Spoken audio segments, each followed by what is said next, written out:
ないな。やるんだな。今ここで。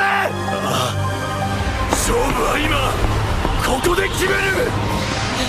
In a medium that's been around for so long and that's given us so many different tales, it's a given that anime will be chock full of betrayals. Some of the most well-known characters have that as a claim to fame, in fact. It's always a major turning point when that seemingly harmless guy turns out to be a super badass on the villain side. But the question is, which of the betrayals are the best? Honestly, that's a question that's impossible to answer given how different people's tastes are and how different the shows they've watched are. However, what I'll be going over today are the 10 betrayals that really stayed with me throughout the years. For me, these are some of the most memorable ones from the shows that I've watched, and I hope that you'll enjoy hearing about them. Naturally though, spoilers abound. Now, without further ado, let's start counting down the top 10 betrayals in anime. Let's start off with the Black Knight betraying Lelouch. よくも我々をペテンにかけてくれたな。君のギアスのことは分かっているんだ。 As Code Geass starts moving towards the grand climax, we have one major wrench thrown in the way of our protagonist. In the midst of a high-tension episode, the stakes get pushed even higher when the Black Knights, out of all people, decide that betraying Lelouch is to the best of everyone's interests. In the episode aptly titled Betrayal, we see this scene unfold in a heart-wrenching manner, especially given the context. Code Geass is a series filled with mind games and people making sacrifices for a greater goal, a series filled with gambits of all sorts, and we see the intricacies of such dynamics at play in this episode. The whole sequence of events even cost us Rollo's life, and we now remember how much of a gut punch that death felt like. The amazing thing about Code Geass is that impactful moments like this are a dime a dozen, and this is barely the strongest moment in the show in my opinion. It's a highlight for sure, but in probably a surprising take for many, I think that this is a moment that gets overshadowed by other revelations. Not because of itself, but because there are so many more amazing scenes and twists in the roller coaster of a series. Now, let's take a break before the next entry with our sponsor, Fiesta Online. If you're up for a 3D anime RPG that's been going strong for years, maybe Fiesta Online will tickle your fancy. Staying strong since 2006, this anime RPG offers you a journey to a bright and beautiful world of adventure. But what good is an MMORPG that doesn't update and give out new content, right? That's why I'm here to bring you good news, because Fiesta Online will be launching a major update, the first one of its kind in years. Now, this new update, the biggest one so far in the game's history, will bring with it a new level cap, enhanced enemies, completely new maps, and brilliant animations without reused assets. There's no better time to join in and get acquainted with the game than now. Make sure to head down to the description box and check this awesome game out. With extensive PvP and PvE systems, as well as practically limitless customizations and exploration options, this game is a wonder that stood the test of time. Let's see each other in Fiesta Online and have loads of fun together. Let's move from a critically acclaimed hit to another. From Code Geass, we move forward to Madoka Magica. どういうことだおい。こいつ死んでるじゃねえかよ。 Who else would the betrayer be than Kyubey itself? You know, the mummy death at episode 3 caught me off guard, but it wasn't in a whoa, this is one violent series way. It didn't quite blow my mind, despite a lot of people citing it as the moment that quickly changed the whole game. It's still a big moment regardless, but I found more emotional stakes when Kyubey revealed its plan all along. I'm sure some of you had an inkling that this cute alien thing is a villain, but leading them straight to their doom in a cruel cycle designed with maximum efficiency in mind? That certainly got me. And to add to that, Kyubey successfully defends its logic the whole time with a set of reasons that in a certain lens can actually be justified. Amazing. Just amazing. To be fair, I think that Homura's scene at the end of Rebellion was just as big of a betrayal, but I felt that it was more of a betrayal in a meta sense. Hey, if not for the sudden sequel announcement a few months back, we'd be staring at a cliffhanger movie that doesn't have continuation in sight for half a decade and counting.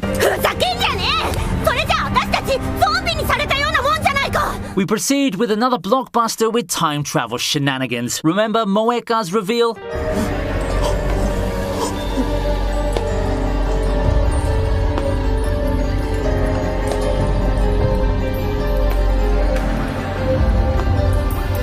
Yeah, who could have thought that Moeka was with Cern all along? Not me, and certainly not the characters when she gave her big reveal in a moment that will continue to haunt Steins Gate fans, but in horror and awe at how well the scene was executed in anime form. Seeing the whole thing unfold was an experience by itself, and I think this moment is one of the peak highlights that the series has to offer. And Moeka's not as helpless as her initial outlook or aura might suggest. This is one battle-hardened woman, and she wastes no time showing off her chops. Poor Mayuri. What I like about this betrayal is that Moeka has quite a lot lot of sympathizers. That's what's so great about Steins Gate as an anime. It's really all a matter of perspective, and there's really no complete good or bad guy in the series. Despite all the despicable actions, if you look at Steins Gate and its writing, you can see that the whole world is grayer than you would have first thought.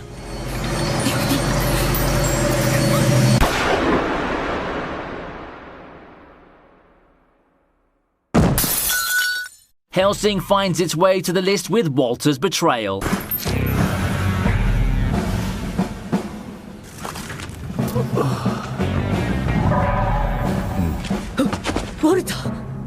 Walter なのか。ゴミです。人は死ねばゴミになる。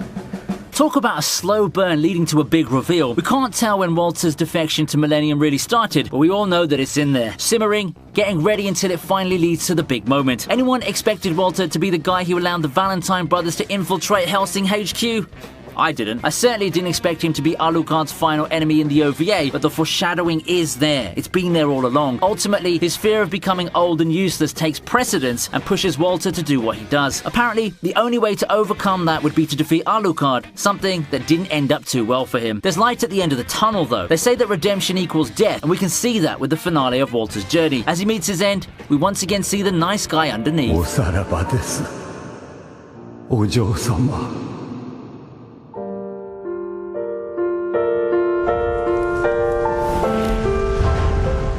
One Piece has such a long run that it might seem difficult to pick a moment from it. Turns out, though, it's easier than I thought. 何から話せばいいのか。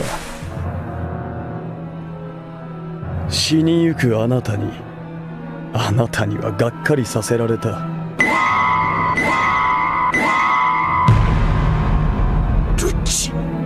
No, seriously. If you ask most of the One Piece fans what the biggest betrayal the series has to offer, they'd likely go for the CP9 reveal. It doesn't have as much strength now with the power of hindsight, but boy was it big back then. People now still remember how they thought Gaku would be joining the squad. Oh, how wrong they were. CP9 really bided their time. They waited and they waited, and once the opportunity presented itself, they struck, and no one, especially Iceberg, saw it coming. Imagine your closest circle all the way to one of your closest assistants being a spy all along. It was a conspiracy for the ages, and it rocked the entire One Piece community. Will it continue to hold its spot as the biggest One Piece betrayal all the way to the future? Who knows? I know there are already some contenders, but the CP9 reveal will always be memorable to me. 古代兵器プルトンの設計図、そのありか、多くの犠牲者を出す前にお話しください。 How about a more recent contender now? Rachel's betrayal comes to mind.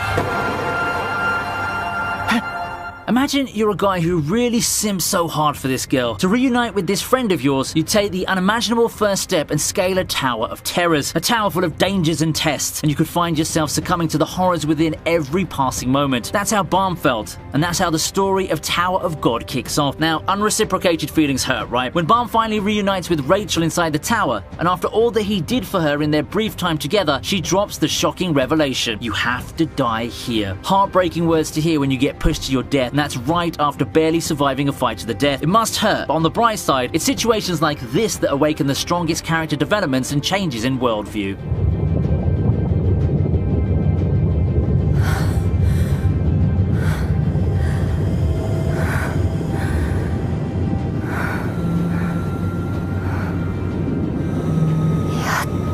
Trying to kill a person who loved you is bad enough, but how about an entire clan? Paging Itachi Uchiha.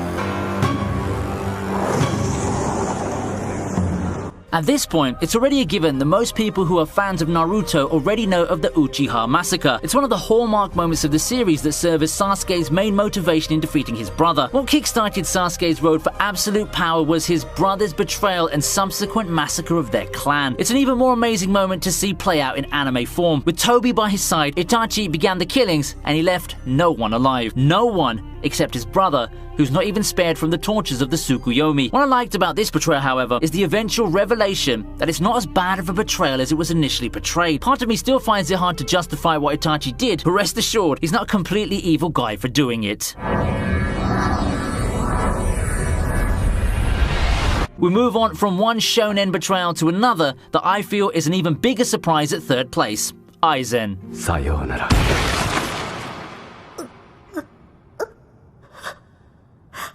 What a curveball this was. I still remember clearly watching this unfold, and at that time, I felt that it was genius. Even now, the moment still holds up, and the way the Soul Society arc ended with this betrayal just feels so right, so perfect even. In the whole arc, we're led to believe that Gin was the villain captain in Soul Society. Having gone his way to kill Aizen and nearly do so with other Shinigami officers, all eyes are on this sly snake, and he completely looks the part too. But turns out the mastermind all along was the soft-spoken and intelligent captain who acted like a father to his men. Aizen then proceeds to own everyone before finally escaping, giving us this iconic shot that's defined much of Bleach during its early years. Overall, it's a moment that Bleach fans still gush about to this day, and for good reason too. The setup's great, the execution's great, and the swerve was handled well enough.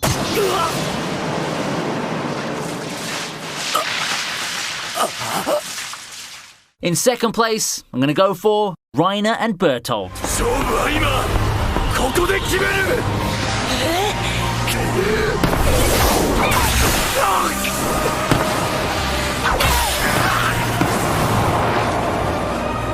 Remember those big, burly titans that are so iconic due to the role they played at the start of the story? What if I told you they're actually some of the best mentors and brother figures Eren could have within the ranks? Annie was but a preview. The reveal of Reiner and Bertolt being some of the most important titans, narratively speaking, was something that completely turned the characters' worlds upside down. What made this moment shine for me was just how well it was executed in anime form. You can feel the tension building up as the two are on the roof with Eren and they start to talk. You know that something big's about to happen, and you don't want to accept it, but they just keep going on.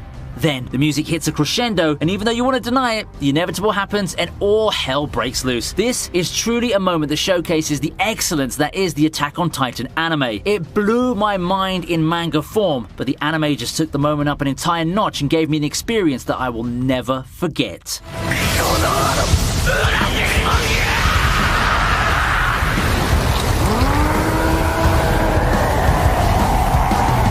It started as a tough call between second and first, but I'm firmly with Griffith's betrayal for number one.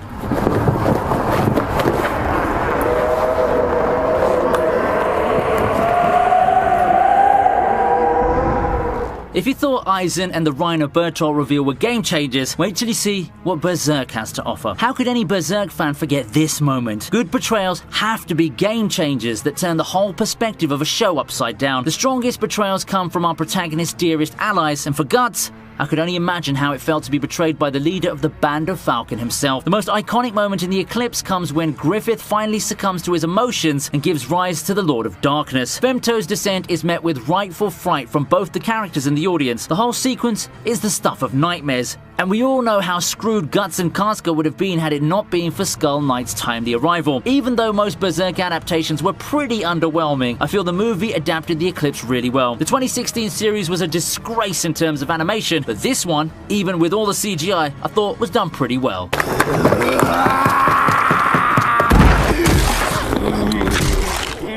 So, which betrayal impacted you the most? Comment below and let me know. If you enjoyed the video, you might want to hit that like button and subscribe if you haven't already. You might want to check memberships or my Patreon for the full ViniTube experience, or you can head over to ViniTube Kai if you prefer video essays. Don't forget to check out our sponsors game, Fiesta Online. Let's see each other in Fiesta Online and have loads of fun together. Links in the description. I had a lot of fun making this video, so I hope you enjoyed it as well. Share the word to your friends and have a great day ahead.